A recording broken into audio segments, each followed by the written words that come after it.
स्वागत है आपका साइंस एरो पर। बिना समय गंवाए सीधे चलते हैं आज के टॉपिक पर। आज हम रिप्रोडक्शन या जनन के बारे में पढ़ने वाले हैं। 10th क्लास का टॉपिक है और रिप्रोडक्शन महत्वपूर्ण टॉपिक तो है ही, इसमें कोई दो राय नहीं है। काफी बड़ा टॉपिक है। इसको हम 3 भागों में लेंगे। पहला जो है वो हम अलैंगिक जनन या एसेक्सुअल रिप्रोडक्शन देखेंगे। दूसरे पार्ट में हम सेक्सुअल रिप्रोडक्शन इन प्लांट्स देखेंगे और थर्ड पार्ट के अंदर हम sexual reproduction in human beings देखेंगे। ये 3 मेजर पार्ट आपके इसके रहते हैं। चलिए शुरू करते हैं।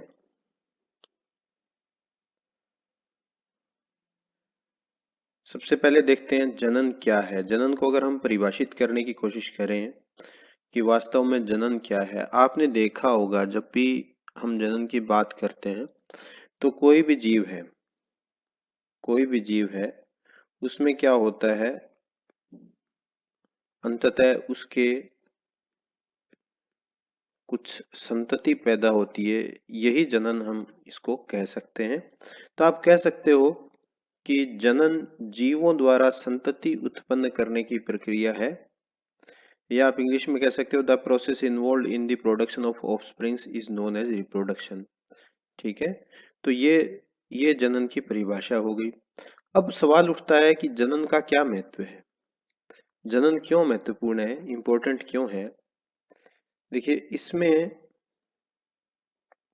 जो आपकी बुक के अंदर दी हुई हैं कई चीजें, उनको हम डिस्कस करेंगे। वास्तव में जनन जो है वो जीवों का अस्तित्व बनाए रखने के लिए आवश्यक है। अगर जनन नहीं होगा तो जीव, इस पृथ्वी से एक पर्टिकुलर जीव या स्पीसीज जो है वो समाप्त हो सकते हैं। ठीक है, और इसके अलावा हम ये भी देखते हैं कि जनन के द्वारा विभिन्नताएं आती है। विभिन्नताओं का मतलब है कि जो रूप जीवों के पहले से हैं उनमें थोड़ा न थोड़ा बदलाव आता है, चाहे वो डीएनए के रूप में ही क्यों ना हो। ठीक है, तो ये एक आवश्यक चीज है। जब भी जनन होता है तो विभिन्नताएं जरूर आती है। आपको पता है कि हमारा सारा का सारा जो बायोलॉजिकल सिस्टम है वो जीवन की मौलिक इकाई कोशिका पर आधारित है, और इसके अंदर न्यूक्लियस या केंद्रक होता है जिसके अंदर क्या होता है, डीएनए होता है। और डीएनए के अंदर जो परिवर्तन होते हैं वही हमारे बदलाव के रूप में बाहरी रूपों के अंदर दिखाई देते हैं।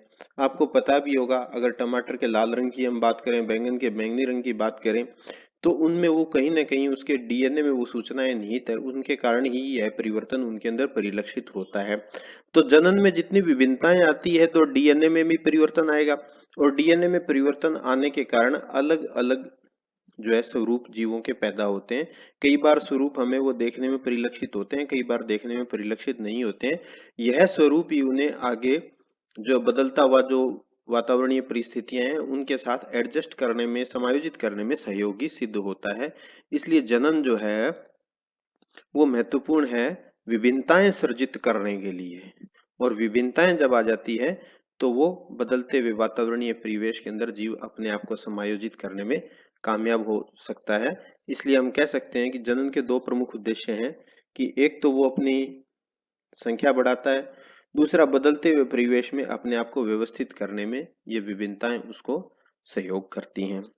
अच्छा, अगर आप जनन का सामान्य स्वरूप देखें कि जनन किस तरीके से होता है, अगर आप देखें कोई भी कोई भी जीव ले लीजिए, उसमें गुणसूत्रों की संख्या देखें आप, उसके अंदर गुणसूत्रों की संख्या देखें।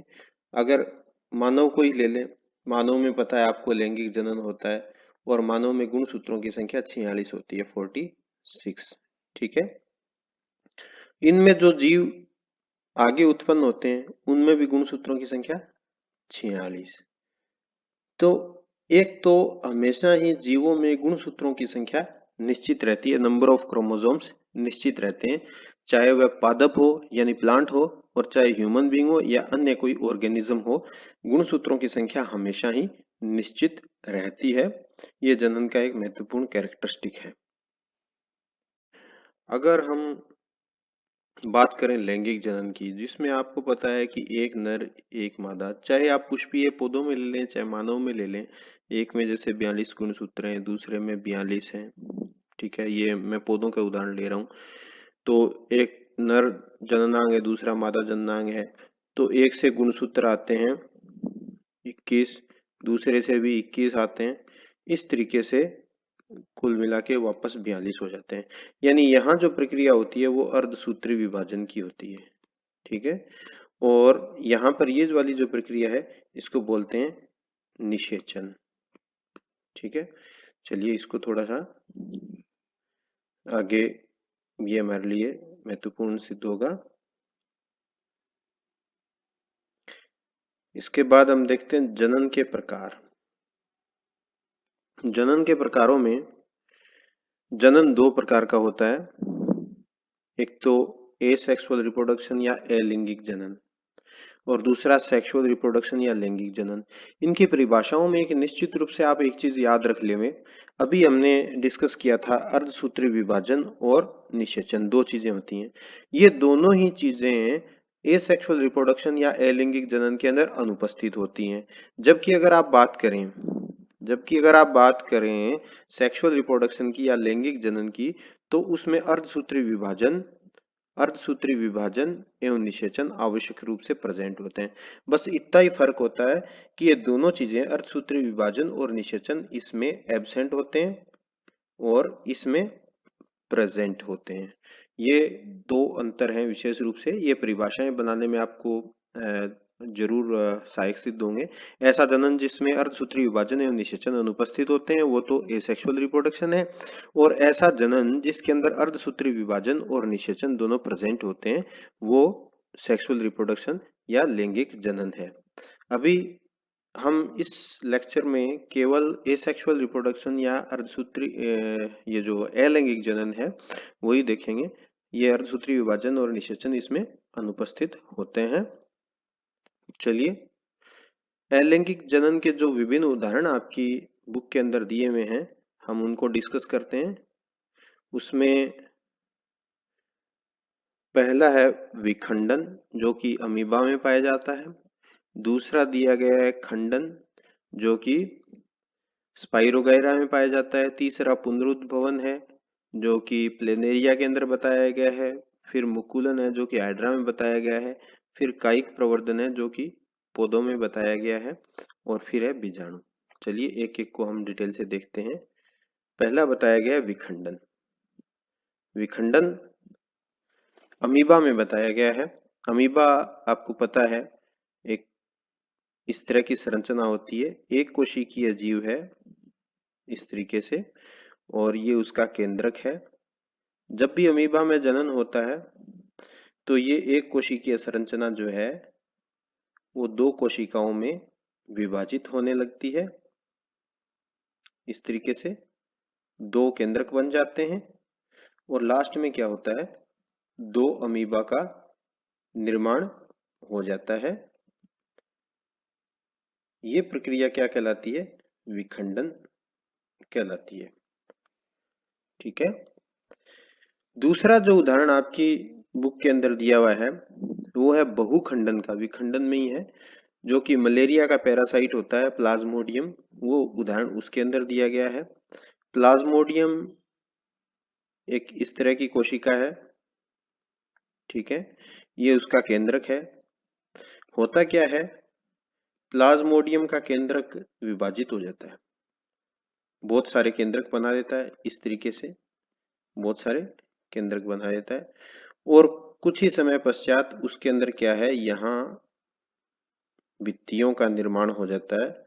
यानी देखिए, एक ही प्लाज्मोडियम की कोशिका से कितने सारे प्लाज्मोडियम बन जाते हैं और इसके टूटने के पश्चात वो प्लाज्मोडियम इससे मुक्त हो जाते हैं। ये एक बहुखंडन का उदाहरण है। इसके आगे देखते हैं हम खंडन या फ्रेगमेंटेशन।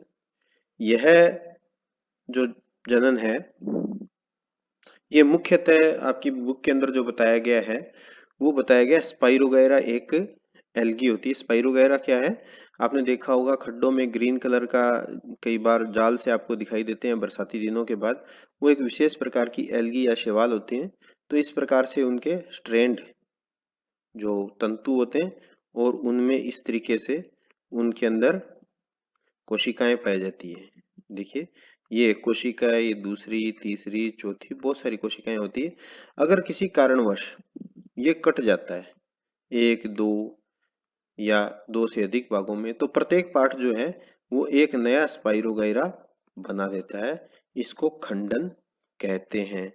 चलिए खंडन के बाद देखते हैं पुनरुद्भवन या रीजनरेशन। आपकी बुक के अंदर जो उदाहरण दिया हुआ है, पुनरुद्भवन में एक प्लेनेरिया लार्वा का उदाहरण दिया हुआ है। इस तरीके का लार्वा बना है आपकी बुक के अंदर, इस तरीके का।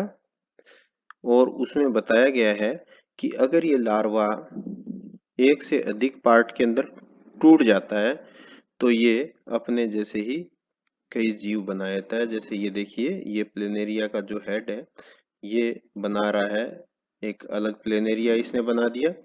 दूसरा पार्ट है, इसने भी एक अलग प्लेनेरिया बना दिया है, देखिए। और थर्ड पार्ट है, इसने भी एक अलग प्लेनेरिया का निर्माण कर दिया है। तो इस तरीके से रीजनरेशन होता है। अच्छा, रीजनरेशन को वैसे जनन के रूप में लेना गलत है। आपने देखा होगा कई बार हमारे घरों में क्या होती है, जैसे छिपकली होती है, ठीक है, छिपकली है और उसके आपने देखा होगा बहुत बार सामान्यतः है उसकी पूंछ जो है वो कट जाती है और कटने के बाद उसकी पूंछ दोबारा उग जाती है। तो रीजनरेशन में जनन उस ऑर्गन का भी हो सकता है, यानी वो पूंछ जो है उसमें दोबारा आ जाती है। तो रीजनरेशन को एक तरीके से जनन का भाग मानना सही नहीं है पूर्ण रूप से। तो ये कुछ विशेष ही जीवों में ये पाया जाता है। आगे चलते हैं मुकुलन या बडिंग। मुकुलन को हम देख सकते हैं, एक तो हम देखते हैं इसको यीस्ट के अंदर। अगर छोटे ऑर्गेनिज्म में बात करें, जैसे एक ये इस प्रकार की कोशिका पाई जाती है यीस्ट या खमीर की, उसमें क्या होता है, एक उनमें एक अतिवृद्धि निकलती है इस तरीके की, और लास्ट में क्या होगा कि ये अतिवृद्धि उससे अलग हो जाती है, तो ये एक अलग कोशिका का निर्माण हो गया। इस तरीके से तो यीस्ट में होता है। लेकिन हम इसको हाइड्रा में पढ़ते हैं। आपकी जो बुक के अंदर दिया हुआ है वो हाइड्रा का एग्जाम्पल देख करके इसको बताया गया है। देखिए हाइड्रा इस तरीके का एक सिलेंट्रेटा का जीव है, ये इस तरीके का, जो कि एक आधार पर जुड़ा रहता है। इसमें क्या होता है, इसमें छोटी अतिवृद्धि इसमें उत्पन्न होती है, एक आउटग्रोथ पैदा होती है इस तरीके से, ठीक है। आगे की स्थितियों में ये थोड़ी और विकसित हो जाएगी। अगर आप ध्यान दें तो ये देखिए, ये इस तरीके से यहाँ ये इसका विकास हो रहा है और लास्ट में क्या है, ये हाइड्रा तो यहीं रह जाएगा और दूसरा जो हाइड्रा है यहाँ से टूट करके वो एक अलग स्वतंत्र जीव का निर्माण कर देता है। इस तरीके से ये भी एक मुकुलन की विधि है, काफी इंपॉर्टेंट है। इसके बाद चलते हैं कायिक प्रवर्धन। कायिक प्रवर्धन भी, इसको अलैंगिक जनन आप कह सकते हो, लेकिन इसको थोड़ा सा दूसरे जंतुओं से अलग दिखाने के लिए इसको वेजिटेटिव प्रोपेगेशन बोलते हैं, जो कि पौधों में ही होता है विशेष रूप से। और जो आपकी बुक के अंदर उदाहरण दिया हुआ है वो एक ब्रायोफिलम यानी पत्थर चट्टे की पत्ती का उदाहरण दिया हुआ है। तो इस तरीके की पत्ती आप देखते हो पत्थर चट्टे के अंदर पाई जाती है, जिसका वैज्ञानिक नाम है ब्रायोफिलम।